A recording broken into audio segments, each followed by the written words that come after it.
Nous avons eu ces grandes fêtes de la Nativité de notre Seigneur Jésus-Christ et la théophanie, le baptême du Christ dans le Jourdain.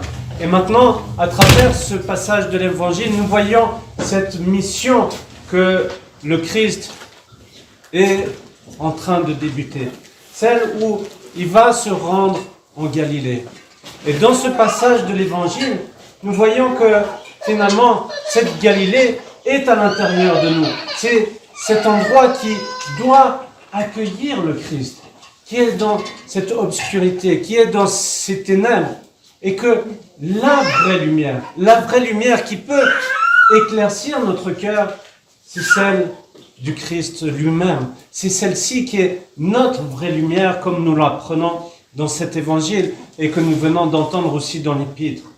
Et nous voyons que, finalement, qu'est-ce que nous cherchons vraiment? Nous pensons qu'il y a cette lumière et nous courons derrière cette lumière, mais qui est une lumière qui va s'éteindre. C'est celle de la préoccupation de tout ce qui nous entoure, de toutes ces tentations qui sont autour de nous. Et c'est pour cela que, d'une certaine façon, nous avons ces yeux fermés et que nous ne voyons absolument rien, parce que nous sommes aveuglés par notre propre égoïsme.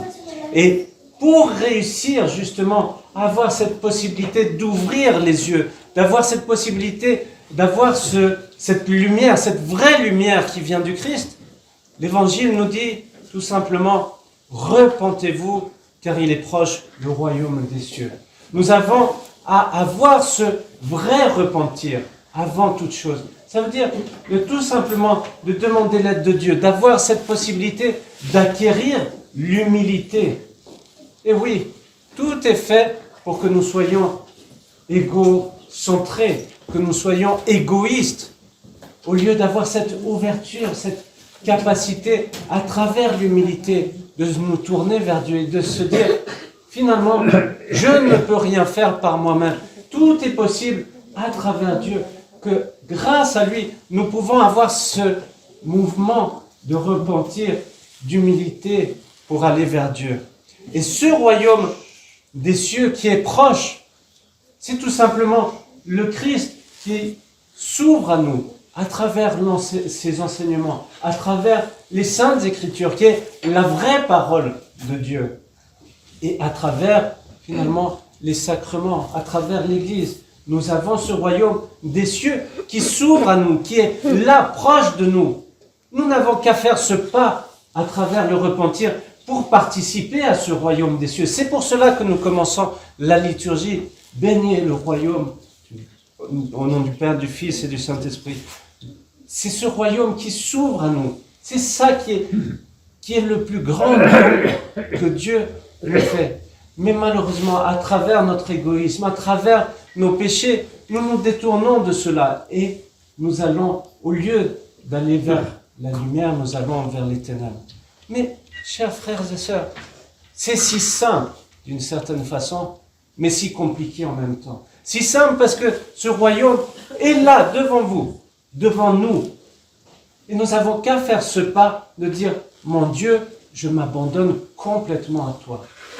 Mais c'est dur parce que nous avons notre propre ego qui est là, qui nous fait agir plutôt dans ce détournement, qui se recentre sur soi-même au lieu d'avoir cette ouverture vers Dieu.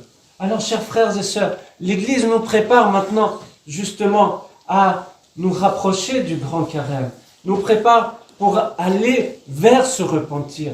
L'Église nous appelle à se repentir. Alors, chers frères et sœurs, n'ayez pas peur d'aller vers le prêtre et de vous confesser, d'aller vers le prêtre. Le prêtre n'est pas là pour juger, pour critiquer, mais il est là pour vous accompagner justement dans ce chemin du repentir. Et que, à travers ce sacrement du repentir, nous recevons cette grâce de la miséricorde de Dieu.